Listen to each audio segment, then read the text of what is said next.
Hey y'all, what's good? Welcome back to TMI, the Money Initiative with Young Activists. I'm your host, and we got a very, very special guest.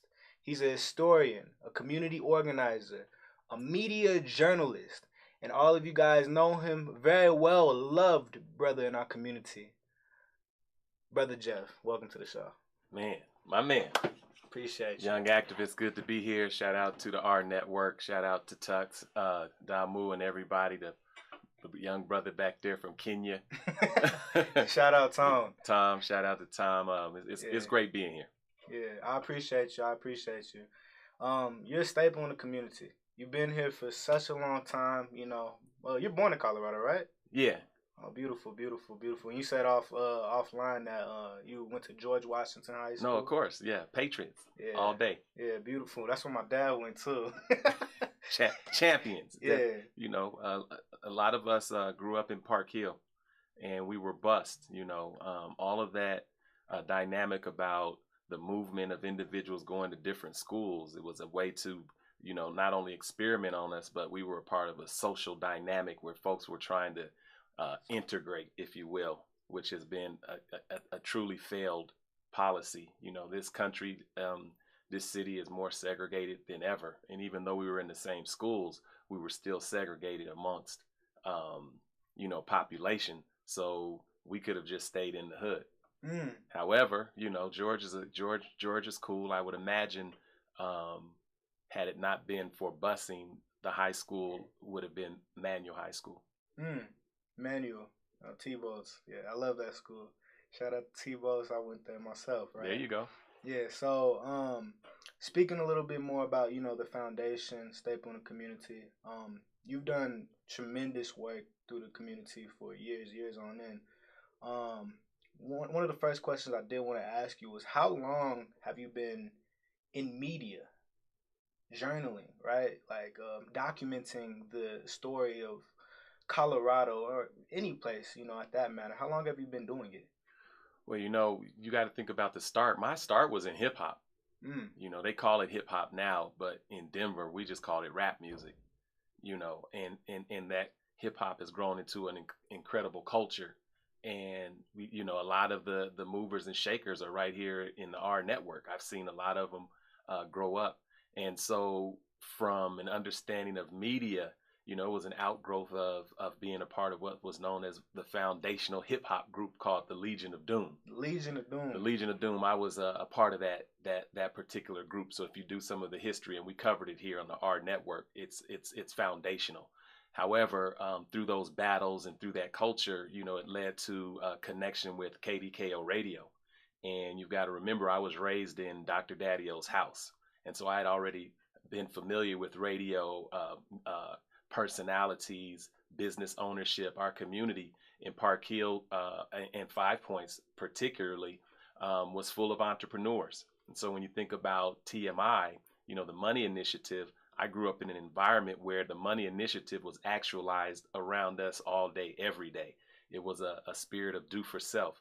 And so coming through hip hop and getting involved with the radio station in terms of them hosting some of the battles, etc. I began to be familiar with cutting commercials, promos, the whole interactions of how radio works. And then from then I went on to do a lot of print media, publications, 5 Points News, Brother Jeff's Community, guides, etc. So it's just an outgrowth of community. Oh, that's a beautiful thing. And so, seeing all these people grow in the community and through your documentation, through hip hop culture, which is huge all throughout the USA in general, right? How fascinating is it to see like all these black men, these people in general, black men, black women, brown women, grow up, and develop into their own self. Like, that's valuable, right? Yeah. Fascinating. I'm glad you said black and brown, because our community at that time, and still today, there's a strong coalition between the black and brown community. Mm-hmm. We have the same orbit, You know what I mean? And so when I think of, and maybe I won't get into saying names because you're going to always leave something or someone out.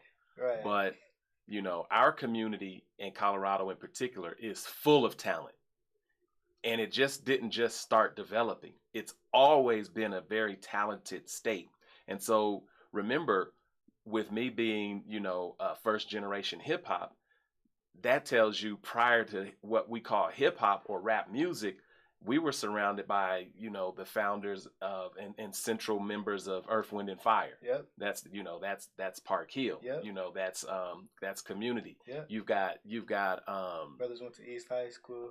You've got the Cleo Parker Robinsons. Yeah. You got Pam Grier from you got too, the right? Pam Grier around the corner. Don Cheadle. You got all of this. You got India Irie is attached to Colorado. I mean, I could go on and on and on about those names.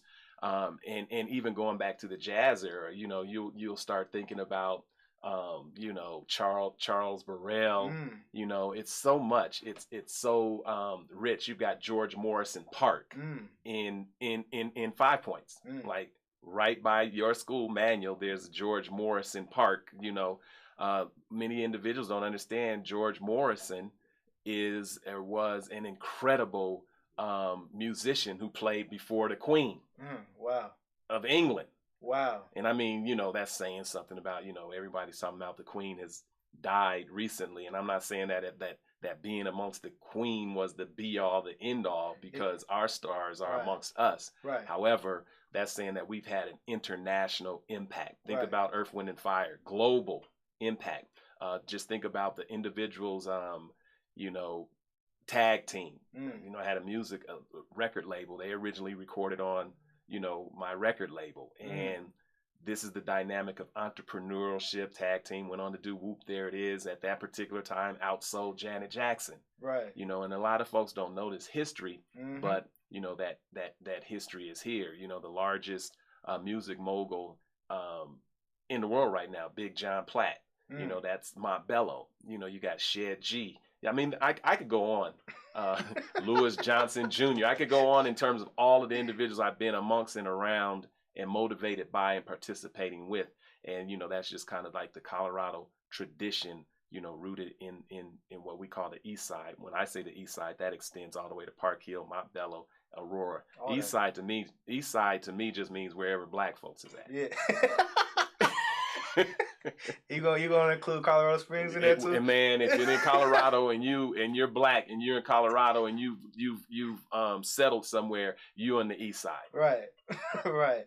So, going into, black folk, especially, on the East Side or Colorado in general, right? You're a traveler, you're well traveled, right? Yeah. So how do you think the impact or the conditions of black people in Colorado are comparing or in contrast to like LA, New York, Ghana, Kenya, right? Like, how would you describe the impact or the social oppression or economic plights of our people, globally?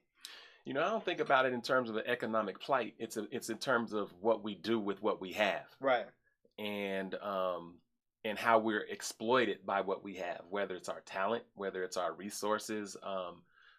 This whole mindset of imperialism is widespread, and you can find it across the nation and you see it around the world. And so one of the things that hip hop allowed me to do was to tour.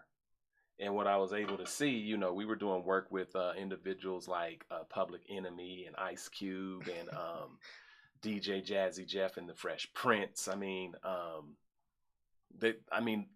those levels of entertainers. But what it was, particularly back then, young people having a good time. Those pioneers were not necessarily as savvy as today's entertainers.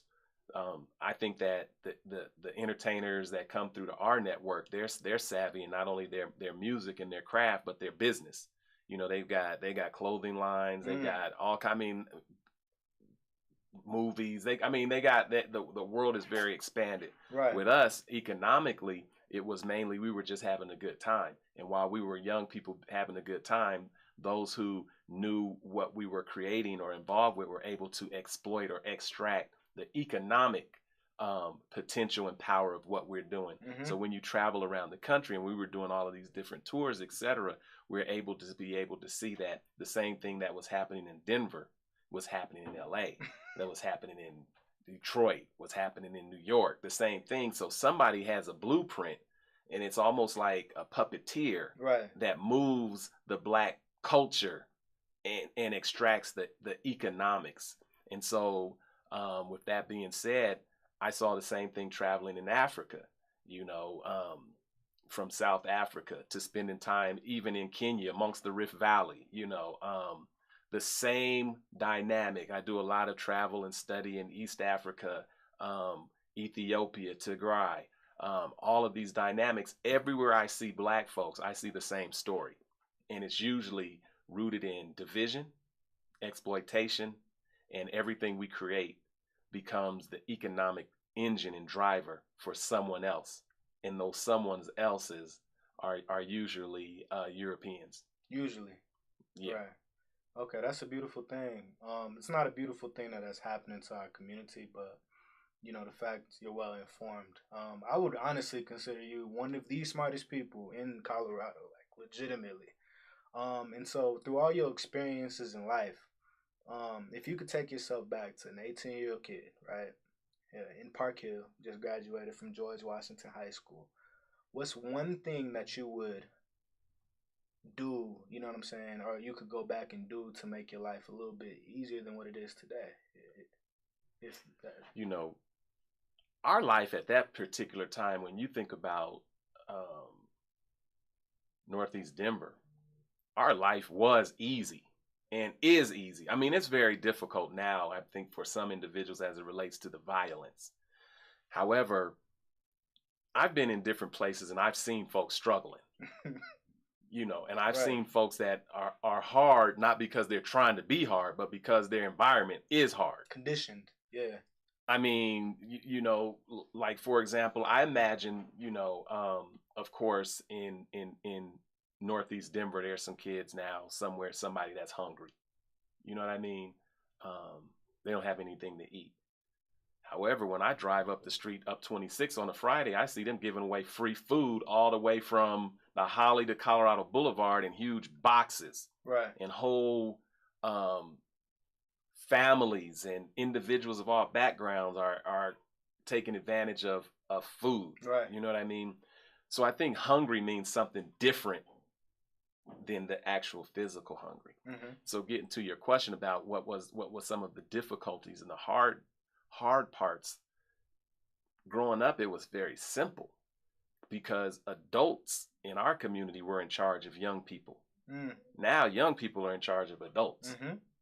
You know what I mean? And so if I were to say, coming up today, trying to navigate school and communities and where I could go and where I couldn't go and where I would be safe and where I wouldn't be safe and who I got beef with and what that beef looks like in terms of a life and death dynamic, that wasn't the community that I grew up in.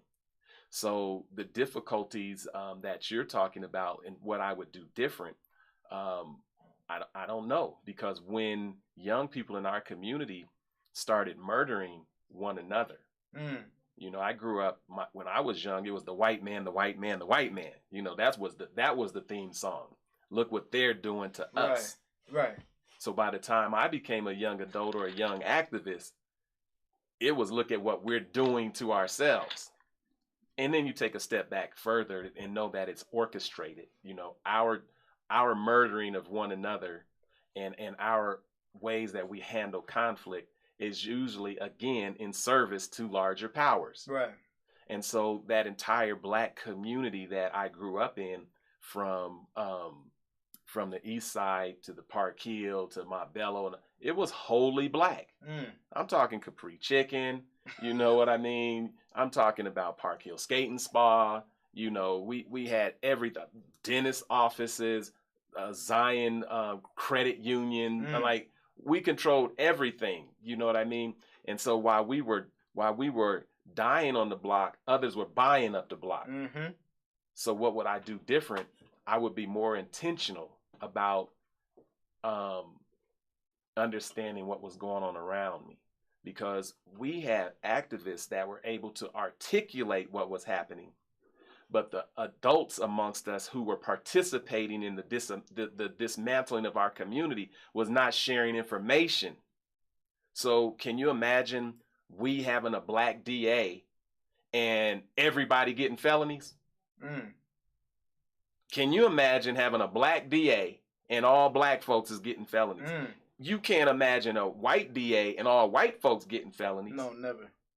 And so during the difficult times, and I'm talking about when you start getting up into the 90s, late 80s, where the culture of gangs, drugs, and violence is being exported from California, particularly Los Angeles, Mm-hmm. it was right because nobody in the community knew what was going on. Mm-hmm. There were a few people who knew what was going on, but they were from different places. Reverend Leon Kelly knew what was going on. You know, they were addressing some of these different things when they started seeing 187 being spray painted on walls. All that stuff was brand new. There was no such thing as a drive-by shooting when I grew up. It wasn't even in the vocabulary. Like, if you said drive-by shooting when I was growing up, everybody would look like you were an alien because there was no such thing. That is crazy. But if you say that today, everybody's like, oh, not only that, everybody got a strap. It's a whole different thing. So what would I do different? I wouldn't necessarily believe that those in power were there to solve our problems, even if they look like us. Many were participating in the exploitation of our own community, which goes back to right now. I can go from Monaco to 5 Points and not see a black person on the street. That's systemic. And that's done in collaboration with us. We were not just killing each other physically, we were killing each other economically. We were killing each other educationally. We were killing each other politically. So you just see the young person that's being shot down and you hear the cries of the family. But what you don't hear and what you don't see is that there were also elements that were also killing the culture. What would I do different? I would be louder. I'd be less accommodating to our own people and leaders who are in partnership with our own oppression. I do what I'm doing now, speaking truth to power, even if it looks like black folks in front of us. Manual High School was closed down by black folks who went to Manual High School. When you close down a school, you dismantle a community and you open up a void that creates violence. There's a connection there. When Red Shield was closed down in the summertime, you saw an escalating of what they call gang violence. All this stuff was done under our watch, in participation with those who now have all of the assets. Today you have a black mayor that has run this city for 12 years. Before that, 8 to 12 years of city council. You're going to tell me a person who grows up homeless, who goes to Manual, sees his school shut down and shuttered, and then also his entire community and assets all change hands under your watch? The reason you can't say these kind of things is because those are black folks. And now if you say something about black folks, then all of a sudden you're being anti-black. Bandage. And so what you're seeing today with your conversation around TMI, the money initiative, now you realize it ain't black or white or brown, it's green. So if you're looking for individuals to coalesce around blackness, well, you can't have that coalescing around blackness and gentrification at the same time. What would I do different? I do what I'm doing right now, earlier and louder. That's what I do different. Making sure you're setting up all of your own everything. You know what I'm saying? From building up your own infrastructure. I do have one question in particular. You're very passionate about community organizing, journalism. Who would you say are people you looked up to when you were young, and your passions? Like, who's your driving what is your driving force to what you do? And then my second question would be like, what's your passions behind, on top of that, what you do? Let me speak from a young man's perspective, and not to discount the young ladies. I grew up in a community where black men ran the community. Right. Black people ran the community in general. Let me just say men, women, institutions. Our community was wholly in the control of black people. I'm saying 90% of our institutions and decisions that came through our community were controlled by black people. Now I'm telling you 90% of what happens in your community is controlled by white people. That's your nonprofits. You ain't lying. Real talk. That's your sports teams. Yep. That's your teachers in your classrooms. Yes. That's your principals at your schools. Yes. That's the doctor that you go see, the dentist that you go see. Everything. Everything in your community right now is controlled by white folks. Narrative. And maybe that hurts some individuals to hear. But when I was growing up, my heroes were black. Because it was a time where the society was really broken down into black and white. There were places where black folks couldn't go because they was black. But they don't like to tell you there was places that white folks couldn't go because they was white. White folks couldn't come to Park Hill on this side of what we call 32nd at that time, or even 23rd at that time. White folks couldn't come to 5 Points and walk a dog or jog or set up a dog park. All of that was unheard of.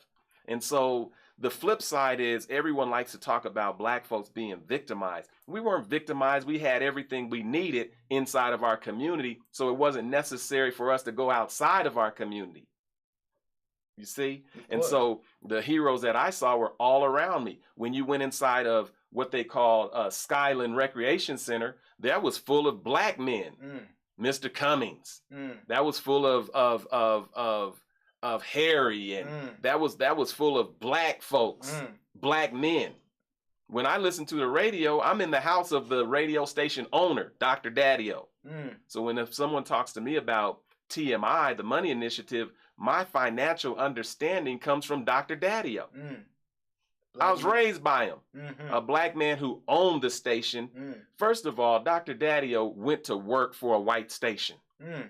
Then he purchased the white person's station.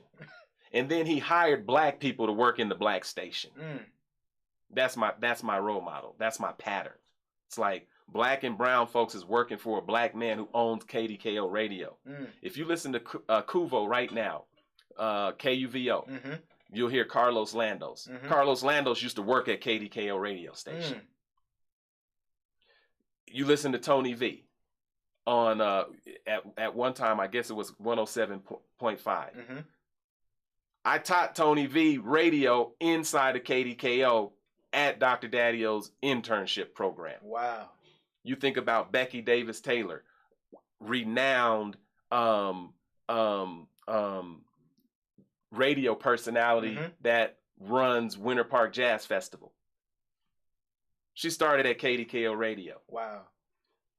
Talk about Big Jason McBride. Right. Started KDKO radio. Shout out Big J. Talk about Kingdom. Right.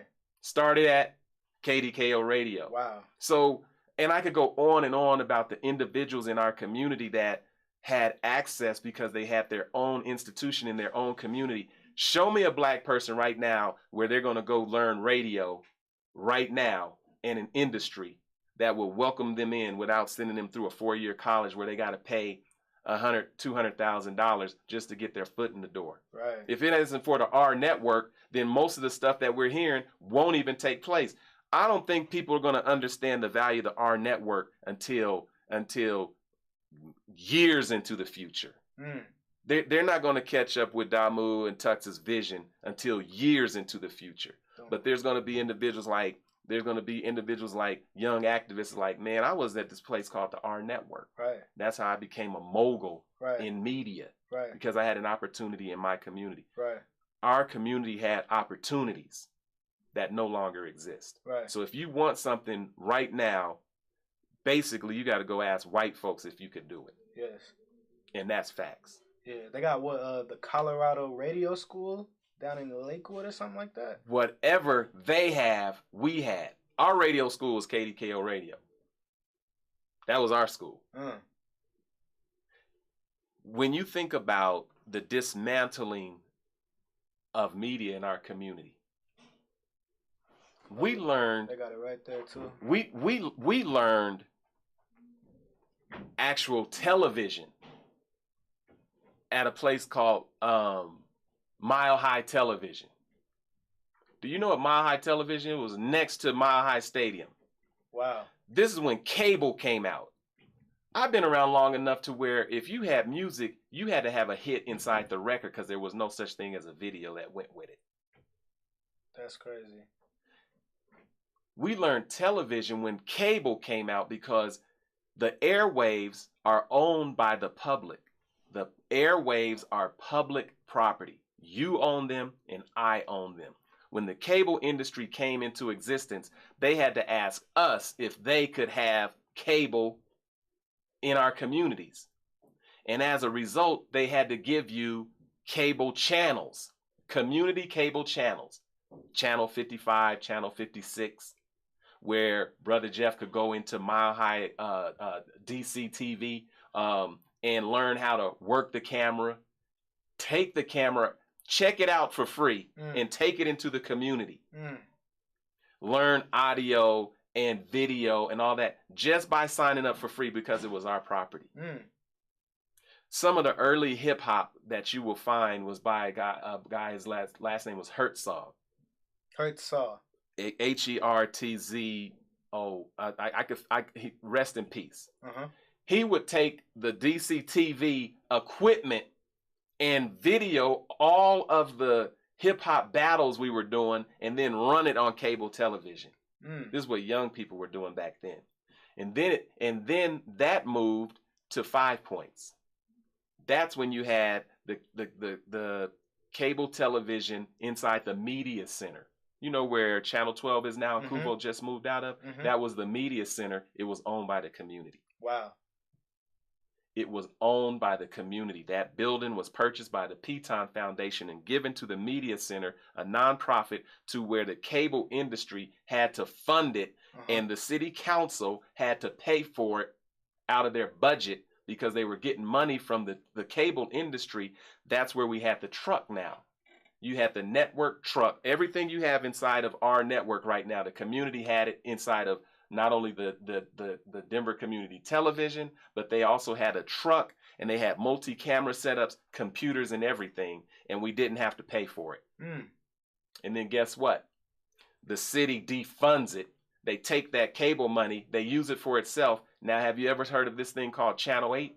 No, Channel 8? Channel 8. Yeah. Where's the Denver, like the city of Denver television on Channel 8? Yep. That was your channel. Wow. That equipment was your equipment. Wow. That signal is your signal. So now you've got the city takes your community assets and uses it for themselves. Wow. And that's why we have the AHRR Network, because the community comes together to put out the information and purchase our own equipment because the city, under black leadership, gaffled you. That is crazy. So basically, everything when it comes to our community, we had at one time, right? Absolutely. And it went away. The reason you had Black Wall Street is because white folks wouldn't let you participate with White Wall Street. Nah, you had to be separated. It was separated. Right. And the reason Black Wall Street and all of the Black Wall Streets around the country were destroyed is because you were competing with white people. Yep. The first Rolls Royce purchase in this country was by a black man in Tulsa at Black Wall Street. Wow. This is the level of wealth that was generated inside of our community. Wow. So now we're having this conversation about economics. The individuals would bomb your economic centers to make you dependent and make you have to bring your dollars to their establishments. All of this is systemic. Because if you want to be a free people, you need to understand military, you need to understand family, and you need to understand economics. And so if I destroy your family, right now you find very few individuals in our community that are married. No black fathers, 80%, 75. I think that black fathers are more involved in their children's lives than the common stereotypical narrative would lead you to believe. I agree with that too. Black men are more involved in their children's lives than anyone would like you to believe. But the point is, we're not in the household with those children. We take care of our children. We're not in the household with those children because there's a disconnect between the black man and the black woman. Mm-hmm. And so that's the family dynamic. It's hard for you to generate a strong economic base when you're working individually. Mm-hmm. The marriage situation, as it relates to what marriage is, was basically a merging of families, a merging of land, a merging of interests. And so what happens is you have the dismantling of a family, and now you're working individually. You've got a mother that's trying to keep up to take care of the kids. You got a father that sometimes is estranged from the family, and he's going to another system to take care of him, which won't take care of him. And he don't have enough sense to say, well, I'll take care of myself. Mm-hmm. No man will sit down and say that another man needs to take care of me. Mm. That's a very difficult dilemma to be in. When you say another man, and that's why we call him the white man. Right. Because he's taking care of black folks. Mm-hmm. And that's why black men say, where am I going? The crib. Mm. What's in the crib? Mm. Babies. Mm. See, the whole psychology of what we even think about economically is flawed and backwards. Mm. I'm in 5 points still right now. Mm. I've seen black people sell all their property or lose all their property. They don't use black realtors. Mm.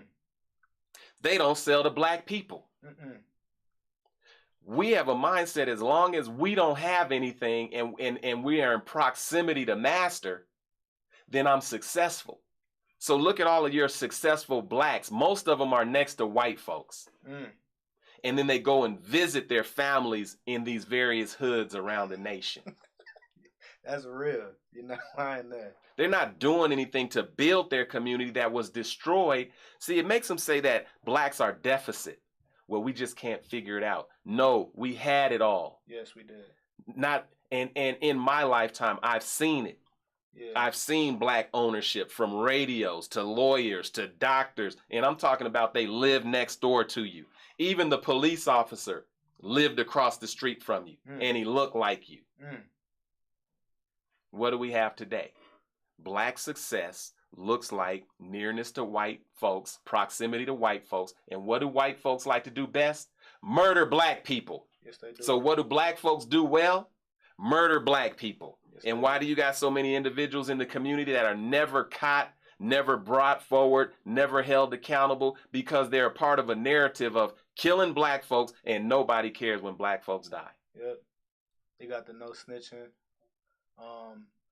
And then what W.B. Du Bois and all them, they said what the bourgeoisies of black people. The talented 10th, etc. But remember, it's not every community. White folks, brown folks, yellow folks, green, whatever folks they are.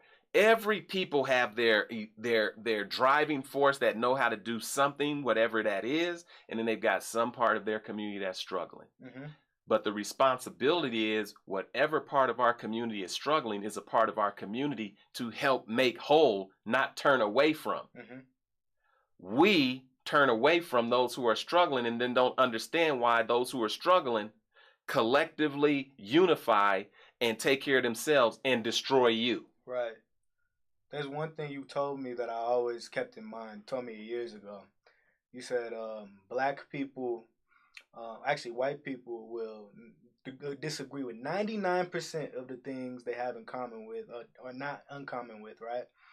And that 1% that they agree upon, they'll take that, use that as the driving force to elevate their people and to keep us down.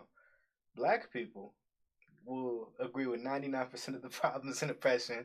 Will have economically, religiously, whatever the case is, we'll agree with all that. But then that 1% we don't agree on, I don't like the fact he's on East Side and I'm on Park Hill, will completely dismantle everything we got going on just because of 1% of disagreements, right? And now black folks don't have the East Side or Park Hill. Right. That's the outcome. And so along the way, you know, me growing up in an entrepreneurial environment and understanding money, I would tell anybody with a child, because it was a lot of game, you know, back when I was coming up, even as a kid. When I would leave the door, my mother would say stuff like this: here's some money. Always keep some money in your pocket. Some change in case you got to make a phone call. That's economic teaching right there. Like, have some money in case you need it. So my first advice is a TMI, the money, it's TMI, the money initiative. The money initiative is have some money. Mm. Have some money. Right now, if you're walking around broke, ask yourself why. In 2022, where the government's giving away money, why are you walking around broke? Mm. If you wake up broke, that meant you went to sleep broke. And you're fostering a culture of being broke. Yeah. Get up earlier and figure out what you did yesterday that led to you being broke, and don't do that again. Mm. Do something different. Even if it's $1. $1 more than yesterday. It's $1 more than yesterday. Right. And so the next thing we had in our community was there was not instant gratification. Right. If you wanted something, you had to work for it. Mm. There's a thing called layaway. You had to put something on it. And so we were cutting grass, collecting cans. You know what I mean? Mm-hmm. Not for the things we need, like food, but the things we want, Mm-hmm. like a boom box. Mm-hmm. So I'm learning this early on. Economically, I was a DJ. Mm-hmm. So the way I even thought about things was different.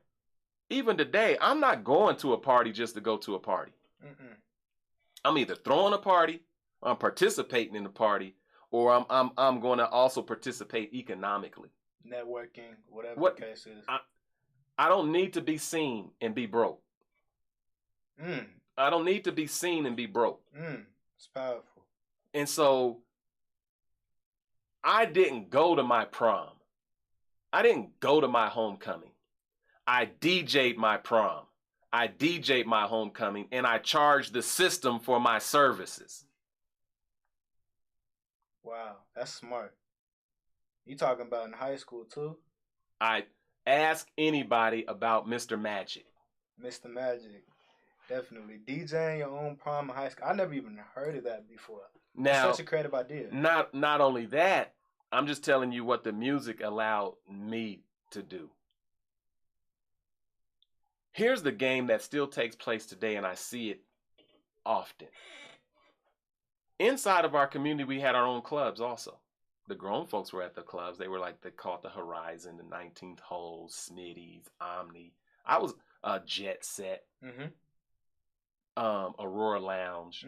I'm in all of these places that were owned by black folks. Even when we went to the movies, it was called the Crest Theater. Everything controlled by black folks. And so I'm DJing, and I become a DJ at Park Hill Skating Spot. Park Hill Skating Spot. I'm a DJ in Park Hill Skating Spot under legends like Doc McClain. I'm under legends like Al Yapao at Scooters, which became Norman's. So as a young person, we're throwing all of these different parties. I'm collecting money. Along the way, what white folks were doing is they had bigger venues that weren't being successful, so they let black folks come in and build up the crowd, build up the economics, bring in the music, and then when they become fluid, they change the format.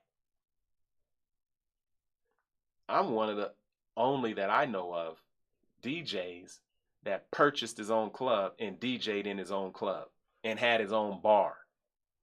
Dang, that's in Cherry Creek. Wow. Across from Shotgun Willie's. Wow. Oh, right over there. So when you're talking about what would I do differently at 18, I was 20 something doing that. I'm talking about 22, 23. Wow. Prior to that, I was DJing in a there was a time in Denver they let you drink 3-2 beer when you were 18. Wow. So 18-year-olds were drinking what they call 3-2 beer. I was a DJ in a place called the Pub. The Pub. Packed. And so economically, TMI was basically this. If I went somewhere, give me the door, you could take your bar. So if 1,000 people come in the door at $10, yeah, that's 10,000 right there. So how much am I making as a kid? Making $10K a night. And so understanding the economics is a part of the TMI conversation. You've got to understand the economics. And that was something I learned early from just a mother who said, put this change in your pocket. That's valuable. Understanding the economics of any environment. So I'm a nightclub owner, early 20s. And all of this I'm learning along the way. I hope this is making some sense, or maybe somebody's kind of picking up on this, because those who recognize game are getting something of this. Those who don't might be thinking they're hearing something braggadocious. Yeah. But this show is about sharing some success and some secrets or some tips around economics. Yes, sir. And so I had a bar downstairs and upstairs. And when you go into these bars, here's what I learned along the way. I had to hire bartenders from the community that were teaching me about how to as a young person. Elders like, here, do this. Let me show you how to run this. I didn't know how a bar worked. Wow. Someone taught me about that particular business. I was a DJ. I knew how the music worked. You know, when you walk into a bar and you look at that bar and you got top shelf, those are the drinks that are in fancy glass bottles. Everything else is in plastic. It looks like it's glass. And now you got a say, for example, gin, right? Not Smirnoff, because they call them call drinks. Here's a plastic bottle you buy for like $5, $4.99, and it pours 32 shots or 40 shots out of a plastic bottle. Right. At $4 and $5 a shot. Yeah, you just profited after 2-3 shots. And that's why you got them bars that was saying you're gonna do 2 for 1s. Happy hour. All of those different dynamics. So here's a young person, TMI, has a bar. He's a DJ. DJs in his own bar in Cherry Creek.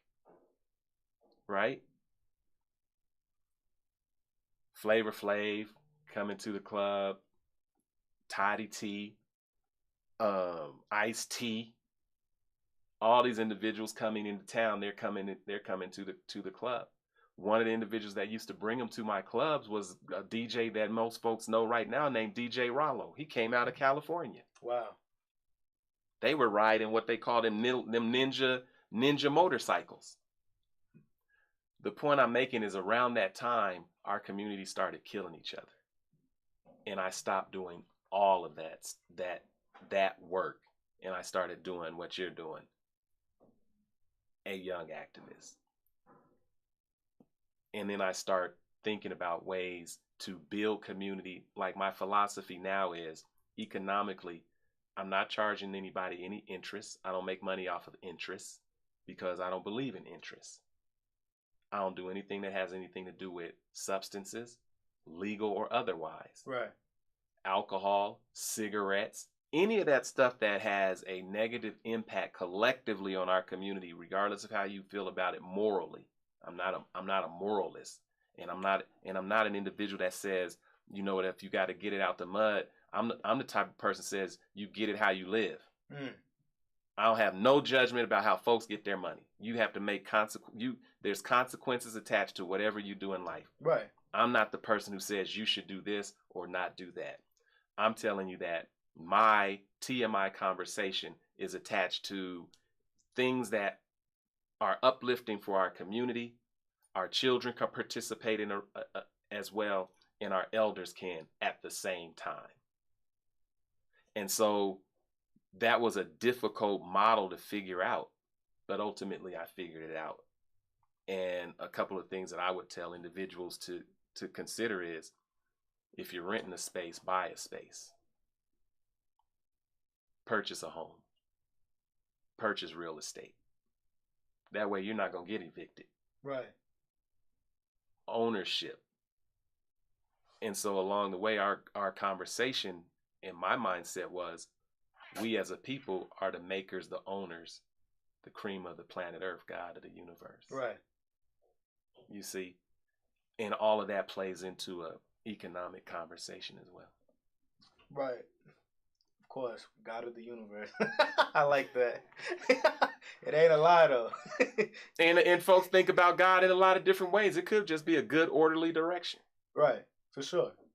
I mean, loving your brother as you love yourselves, godly, right? Going into the piece of impact and influence, what would you say is the most valuable piece of wisdom that changed your narrative during, that club scene transitioning into more community-based, activism-based realm? Like, what do you think is the most valuable piece that like really made you transition? It's not well. I like that you use the word transition, because I think a person should always transition. If you're the same as you were yesterday and you're the same as you were 5 years ago, then you don't have any growth and development. Mm-hmm. So the way I thought 5 years ago or 1 year ago there should be some transition in that. Right. And so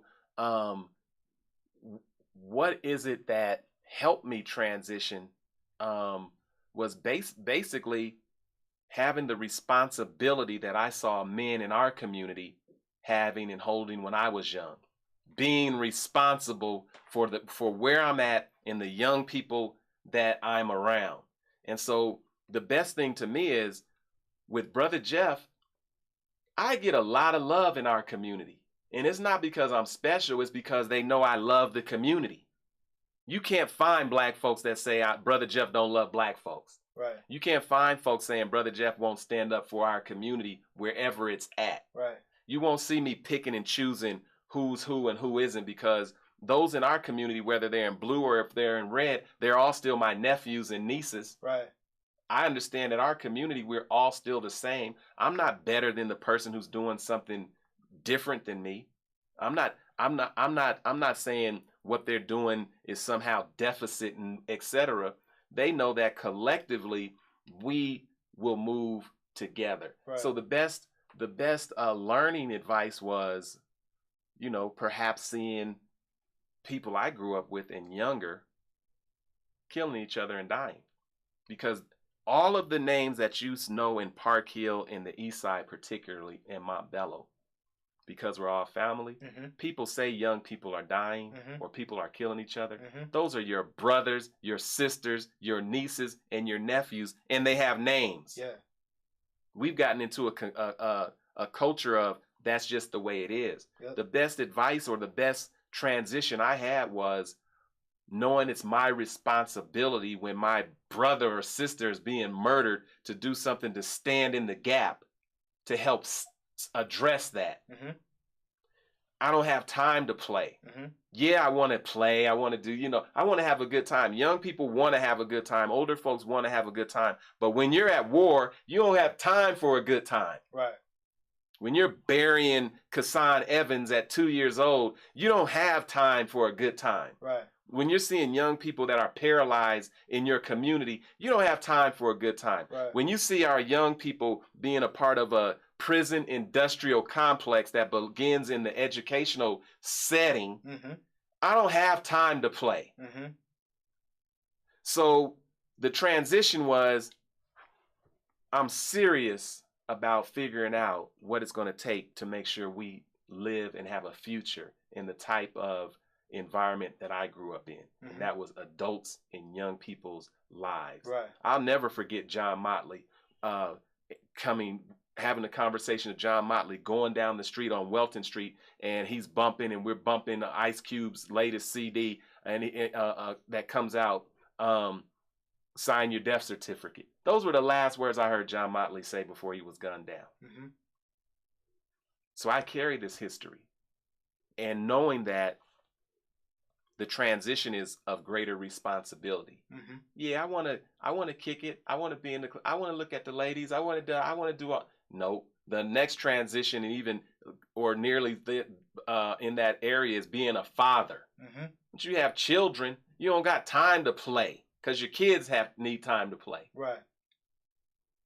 So the greatest advice I would say is find something that you're passionate about, your purpose, and when you do that, you'll never have to work again. And the resources will follow. Right. Right. So even with that piece, finding your passion, finding your purpose, would you say that economically, were you making more when you were in the club scene, secular scene, music scene, or was you making more money when you transitioned and became a better human? Like, because at the end of the day, there's a stigma out there that when you do things involving community, woke stuff, you make less. You know what I'm saying? You're less influential, less impactful. It's not as fun. What's your opinions towards that? And how did you transition economically to do more in our community? Did you see it different in your bank account? It's going to definitely be a difference in your bank account. But to your point, I don't think I'm doing anything as a better human being. I think I'm making different choices about how I intend to exist on this planet. Right. Like, for example, when I see someone like K-Tone, mm-hmm. or or Squizzy Taylor, and those individuals that are integral to creating environments where people having a good time, they're just as important to me as me giving this kind of information, because folks need a place to release. Mm-hmm. I'm talking about trauma, mm-hmm. and I'm just talking about celebrations. Right. All of that is a part of the community, but I guarantee you, if you talk to a K-Tone or any of these promoters, Francois, or I don't care, any of them, after everyone has had the good time, they're going to have to make sure everybody's paid for that good time. Mm-hmm. They're paying the lights. Mm-hmm. They're paying the venue. Mm-hmm. They're paying the vendors. They're paying all of these different dynamics, and people see one thing, but they don't see what individuals have to sacrifice to get to where they're going. Right. And so when individuals were being murdered in our community, and I started getting more involved with what you call social justice, there's absolutely going to be a gap.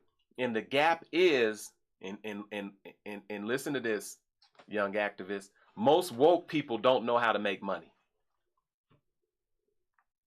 They forgot. Hustlers forget that spirit of hustling when they become woke. Now they can't figure out how to make a living. Right. So to them, it seems like they got woke but went to sleep. Right. Economically. Mm-hmm. Yes. And so until they figure that out, then there's going to be a dynamic. Yes, there was a transitioning point for me, but I always knew the fundamentals. I don't care if it's charging somebody for a widget or a service. The only thing that changes is the widget or the service. You have to do something valuable, or you have to do something in life that someone deems valuable, that they're willing to pay for or exchange their critical resource for. And if you're able to do that, then you're still a promoter. Right. You're just a woke promoter. Right. You know what I mean? Mm-hmm. And so, yes, your question is very well taken, but the answer is most woke folks don't know how to make money. Right. Like I've seen the blackest of the blackety folks talking about what black folks need to do, but every day they wake up, their livelihood is based on whiteness. Right. So that means that tells you that they're black once they get off the white job. Right. Or off the white nipple. Right. You know what I mean? Uh-huh. They're part-time woke blacks, Yeah. but their whole livelihood is revolved on what institutions white folks have established and made a position for them. Going back to the crib, right? Yeah, and so it's like the woke individuals have difficulty manifesting their conversation into reality. Mm-hmm. From a spiritual standpoint, they say making the word flesh. Mm-hmm. So black folks got a lot of conversation, but very limited application. Mm-hmm. And so when someone starts talking about economics, to me, first I'm going to see if you got some money. If I said right now, everybody that's watching, let's meet and everybody bring 50 racks, and we're going to build an institution. How many folks you think gonna show up and got 50 racks to do something to build an institution in their community collectively? You won't find some that can bring 1 rack to the table. They'll start arguing over $100. And then they'll get involved with what's called the nonprofit industrial complex or any other idea, reparations or whatever it is. And then someone will say, we're going to give you something. And then they'll fight like cats and dogs over something that's not even there yet. So if we're going to have a conversation about economics, it's like, first of all, if you've got something, you got to figure out what to do with it. Mm-hmm. And what I've learned about those who get it in the street, which is no different than how folks get it in the suite. So there's no judgment attached to that. I'm seeing folks with the 50 racks, but they putting it up to their ear like it's a phone or something. Yeah. That's not economics. That's treasure. You sit on your treasure. Economics is about investing and making that money go to work. Yeah. So at the end of the day, you should make that money go to work so you can stay home or go and have a good time because your money's working. Right. The transition is when you ain't working and your money's working, then your money should be working harder than you. Mm. And few individuals are going to tell you how to make that happen. Mm. Those in the streets will tell you, you know what? If I needed to get down and get some money right now, I could find 10, 15, 20 individuals that'll put me on right now. But once they decide not to do that, they can't find one person that'll show them how to do something in a different way. Right. And that's why we have a disconnect between individuals listening to these so-called woke individuals, because the woke individuals can't tell the person in the street about nothing except a good lecture. Just a good talk. A good conversation, and then you got to go back and make bread. You know what I'm saying? Yeah.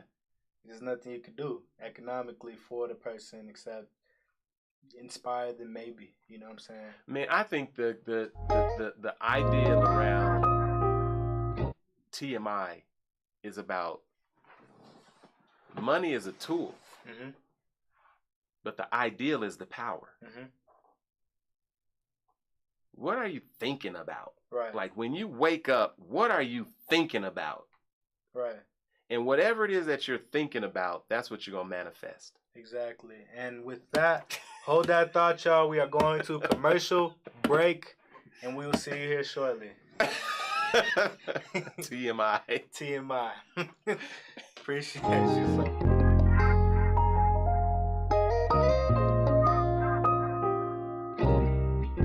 Bro told me how to make it, need like 10,000. Just to fly across the water, I need like 10 houses. Bro ain't got no place to sleep, I got like 10 couches. What you wanna know about me? I got like 10 vouchers. When they say they know my name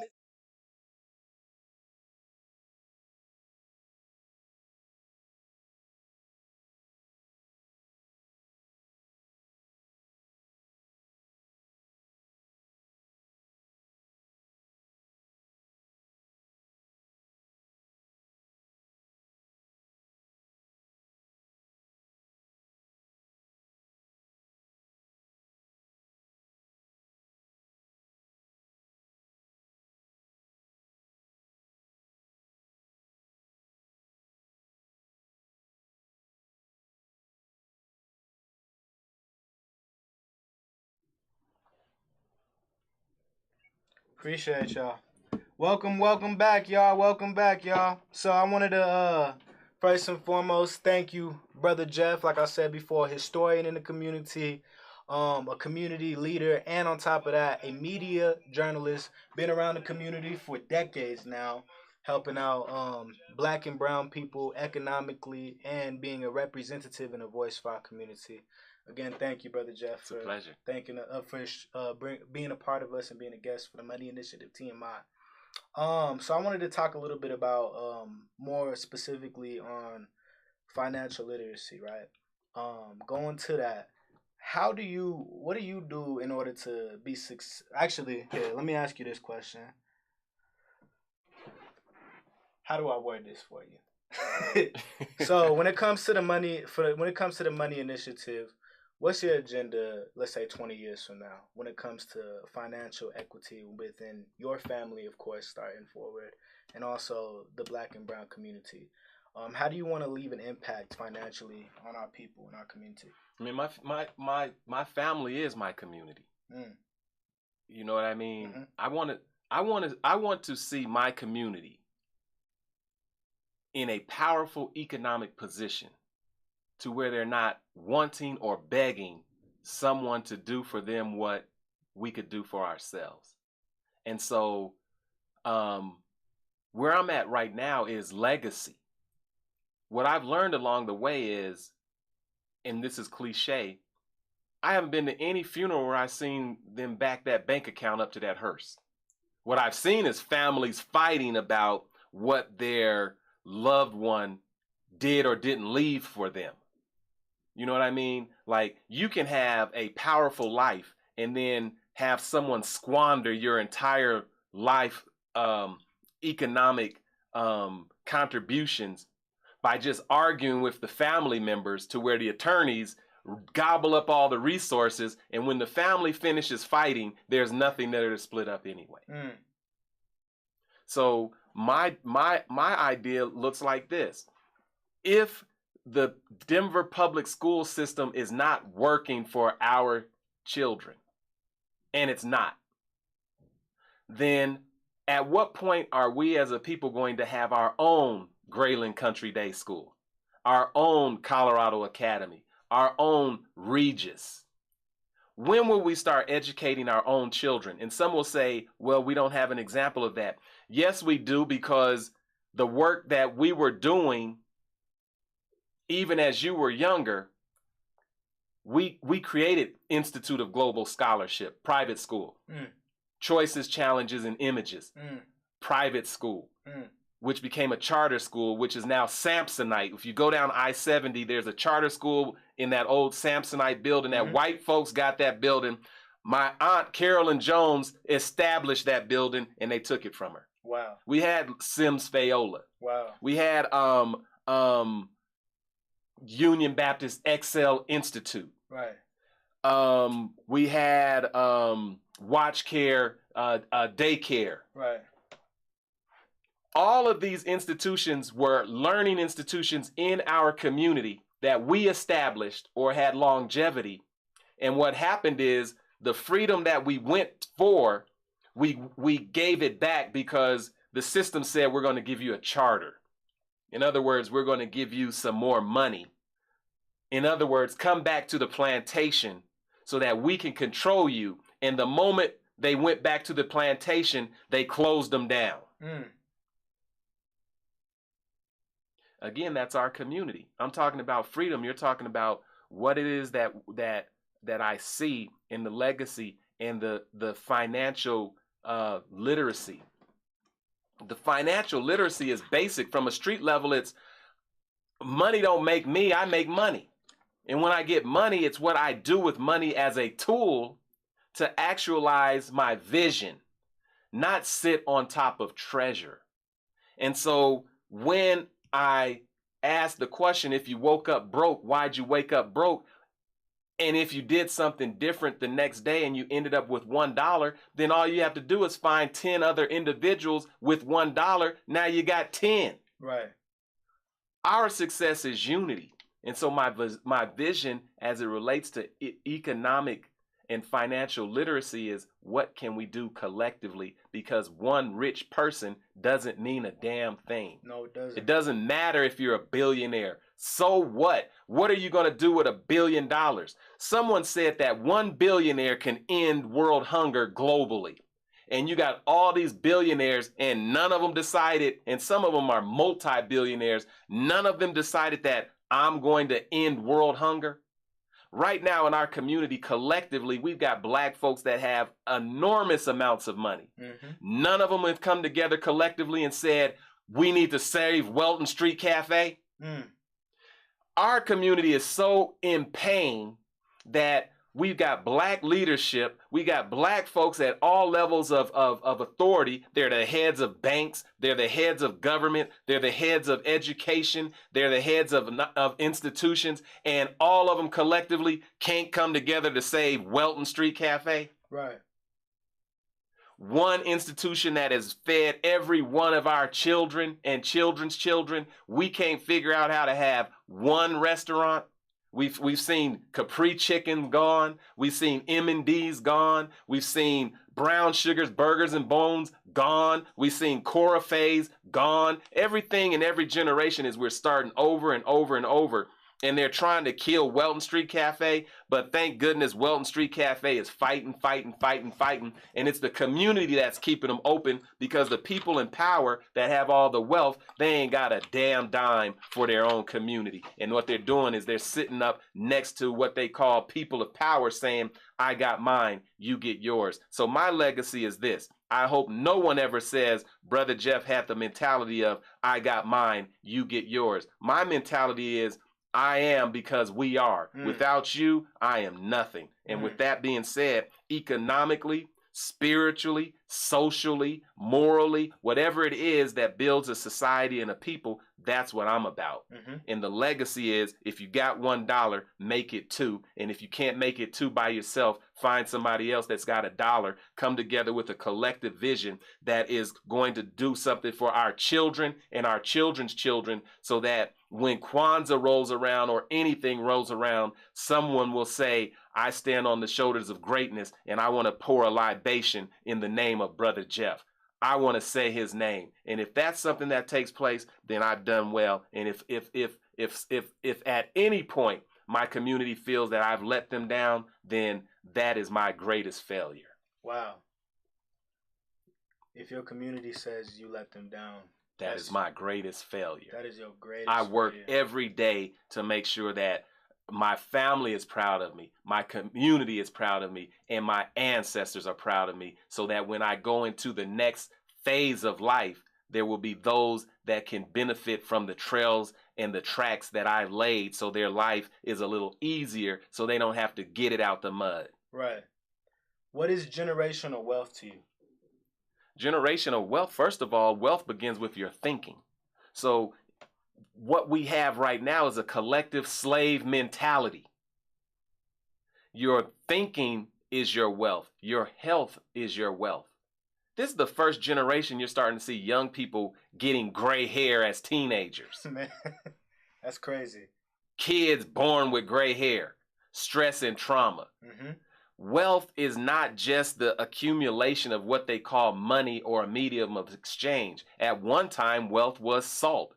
Then they say you aren't your weight. He's worth his salt. That's because people traded in salt. It was cowrie shells. It was all kinds of different things. Now it's legal tender, which means absolutely nothing. We're fighting over things that mean absolutely nothing. We're majoring in minor things. So the wealth is our collective relationship with one another. How I engage with you, how I see you, how I want to see that you reach your full potential, how collectively we see more as a collective than as an individual. This is the wealth. And I guarantee you, with that mindset, there will be resources that are attracted to that way of thinking. And so I might have a pocket full of currency right now, but actually it doesn't mean nothing unless somebody says it means something. We are the ones that need to say what's important to us, as opposed to a society that dictates to us what they say is important to me. Right now, and you know, no disrespect to our brother from Kenya. And I've been to Kenya. I studied in Kenya. I've studied all over East Africa. Right now, Kenya's got a 4-day period of mourning for Queen Elizabeth. 4 days? 4-day mourning period for Queen Elizabeth. India, mourning Queen Elizabeth. I understand you should recognize and you should honor those who have passed on. But when your oppressor, when those individuals who have extracted all of your wealth and your lives and murdered you and your people, and they are living in luxury based on exploitation, we have to rethink and reimagine what it is we're honoring. I'm honoring individuals that have given their life and their energy and their wealth to make it easier for someone else. That's what I'm paying attention to. I'm worrying about who shot the young people at East High School. I'm worrying about whose children were caught in the crossfire at Martin Luther King Early College. I'm thinking about why Montbello High School was shut down. Right. I'm thinking about why Manual High School was shut down. I'm thinking about why Gilpin Elementary School was given away to white folks when they were a passing school, and black folks took 1 point away from them, making them what they call a failing school, and gave that building to white folks to teach white children Mandarin. Wow. That's what I'm thinking about. Wow. I'm wondering, what is DPS going to do with the property that they're selling, and who's making the deals, and who's benefiting from our resources while our children can't read.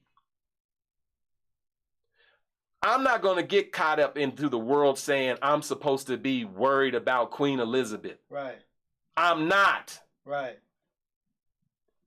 I'm indifferent. Right.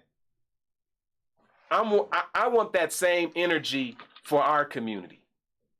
I want the same coronation for King Charles to happen for little Ray Ray and Shaniqua. Where's the 4-day mourning? Right. I want that same energy that we give to others for ourselves, and Right. then I might have some energy for somebody else. Right.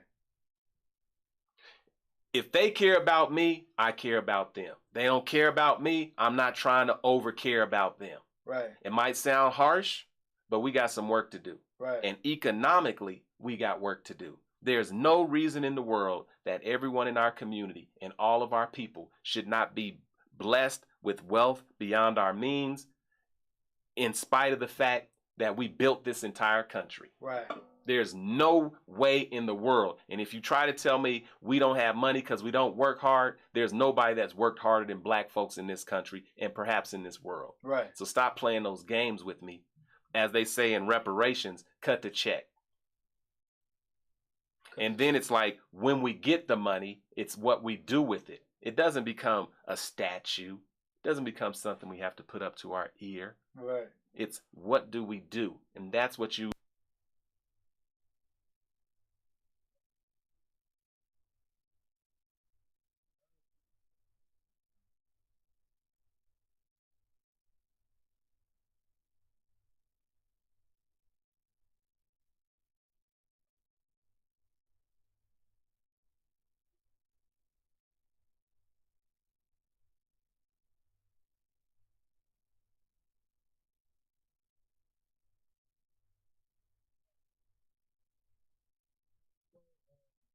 Reading some of the comments too.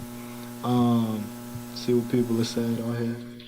Somebody, shout out Lamont Hughes. He said, Jules. Lisa said, I needed to hear that. Appreciate y'all. Yeah, definitely. You coming in, bringing in some jewels for real. Well, it's the beautiful thing about it is, when somebody drops a jewel, you got to pick it up and do something with it. And one of the things that I learned along the way is, if you if you understand something valuable, you'll protect it. And if what you're hearing has some value, the way you protect it is by you pick it up and you implement. See if it works. See if having a vision for what you want in your world and actualizing it, see if it works. Write down your goals. If it's something, write it down. Write it down. If you have a picture, like we're in Tux's vision right now. Mm-hmm. We're inside of Tux's mind. We're inside of Damu's mind right now. Right. I appreciate being inside of their mind right now. Right. Because this began with a thought. Right. Somebody has to pull Tux aside and say, how did you go from the thought to the application? Shout out Tux and Damo, y'all. Damo, I'm telling you, sit them down and say, how did you go from the thought to the application? Because in our community, there's a whole bunch of conversation. Mm-hmm. Folks talk a lot. Yeah. And then they hate on individuals that are doing something. They say, well, it should be this, or it should be that, or Brother Jeff's Cultural Center should be this, or should be that. If you have the talent to make it that, then why not pull up on the AHRR Network and say, here's what I could do to contribute to make it even better. See, when we start thinking like that, as opposed to saying that ain't like the white folks stuff. Mm-hmm. You know, our school is not like is not like Colorado Academy, right? Or not like Grayland Country Day School. Yeah. My school is under a tree, right? Education begins wherever somebody transfers information and pulls out the greatness of the individual. If it happens in a magnificent building or under a tree, it's still the school. Right, that's your temple. And so we need to stop.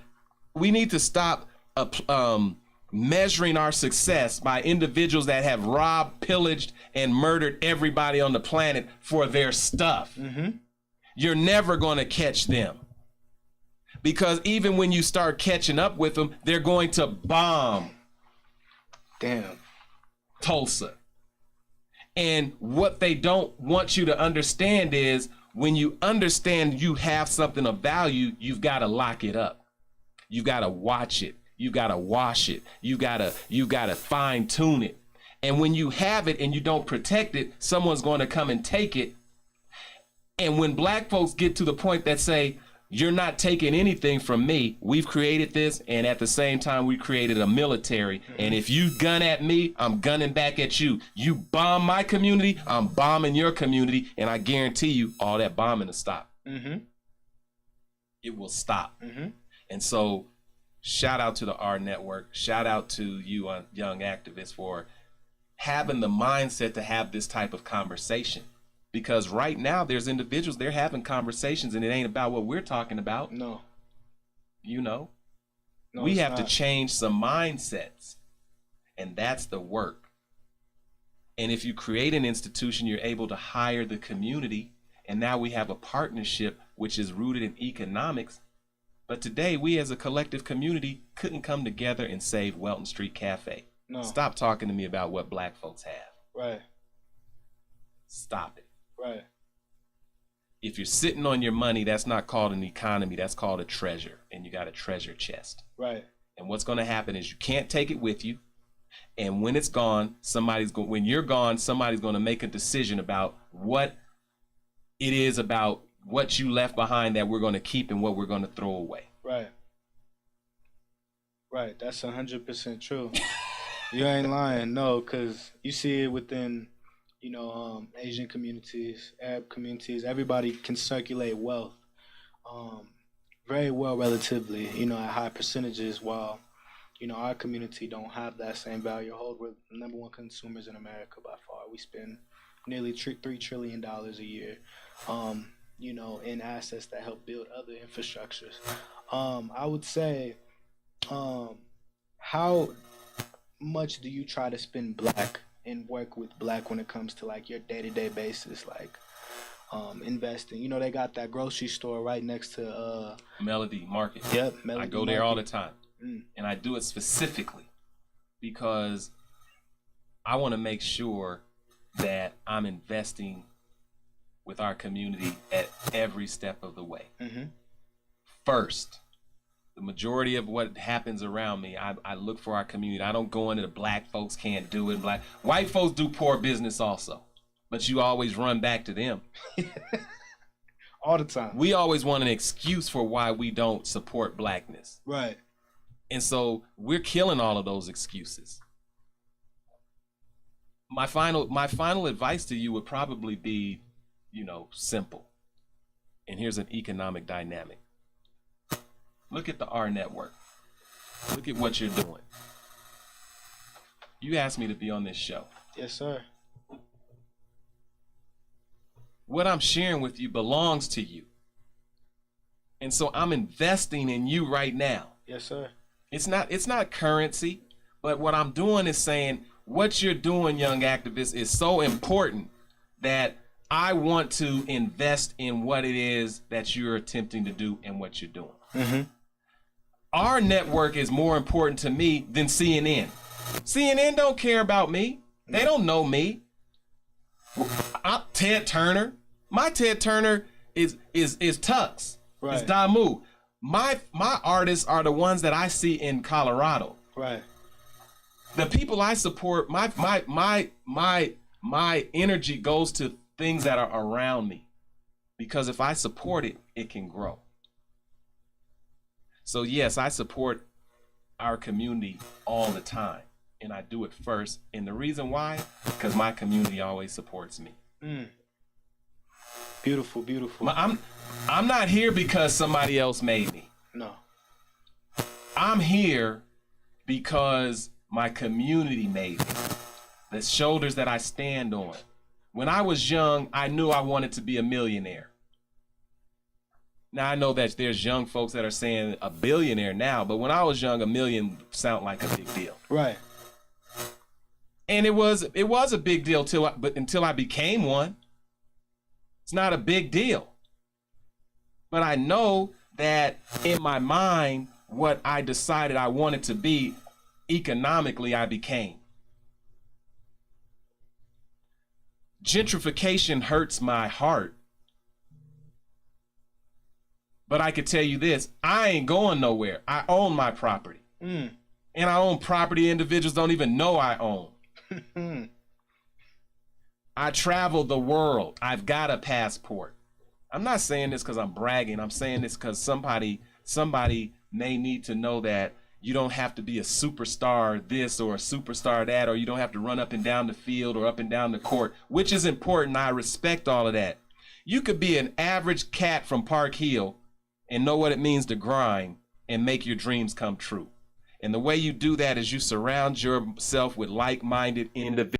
You hang out with folks that ain't going nowhere. You ain't going nowhere. Y'all all going to sit around talking about where you need to go.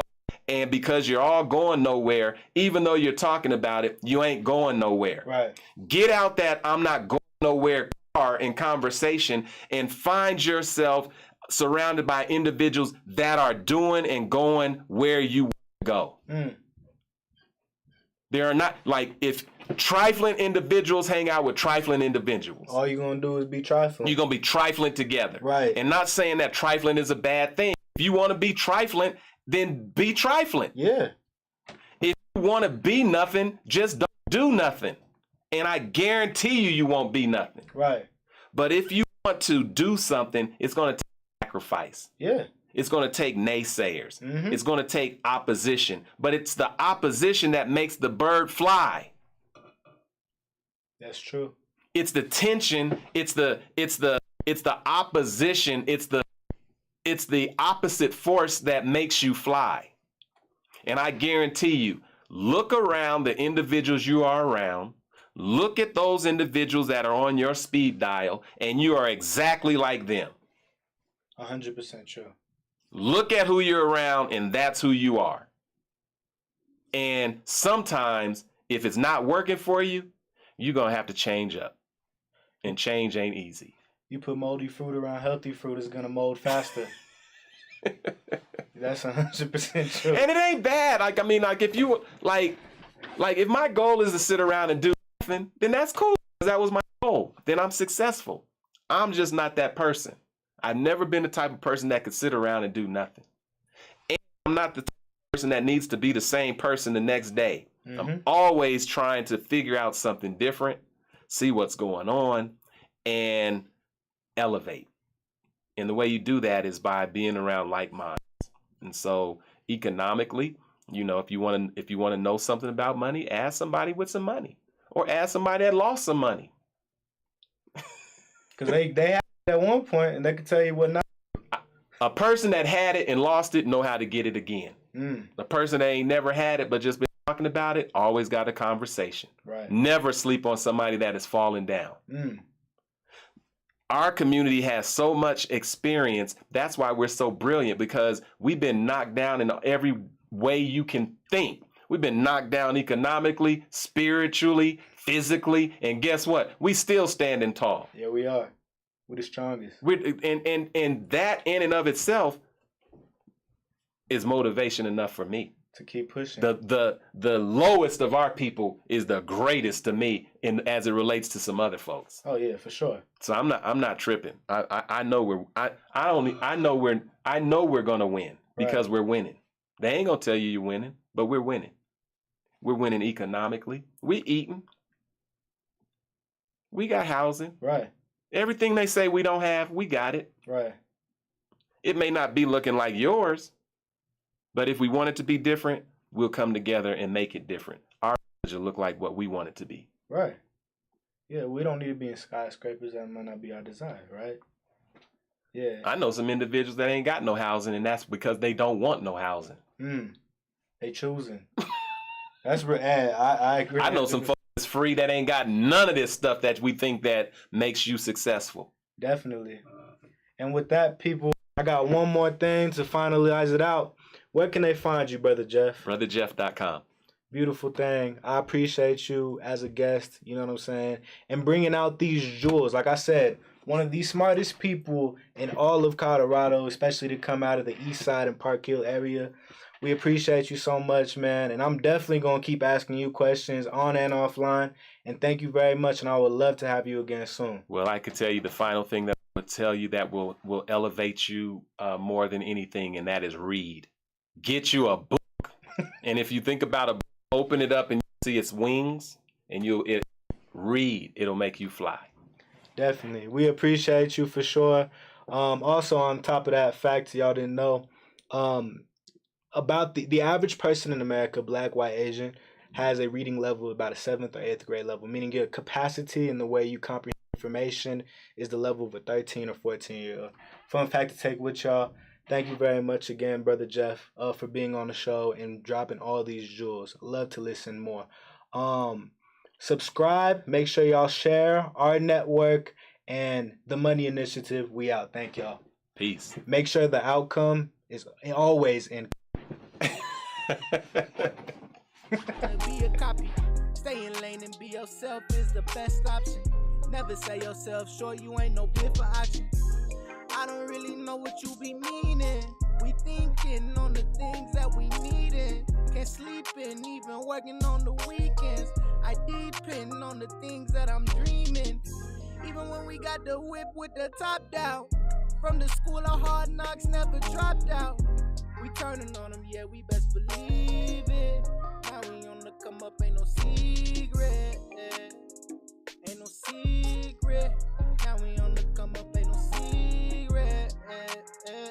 Ain't no secret. Now we on the come up, best believe. Bro told me how to make it, I need like 10,000. Just to fly across the world, I need like 10 houses. Bro ain't got no place to sleep, I need like 10 couches. But you wanna know about me, I got like 10 vouchers. When they say they know my name, it's not like anybody. Me and you are not the same, you wanna be a copy. Stay in lane and be yourself is the best option. Never say yourself short, you ain't no big for action.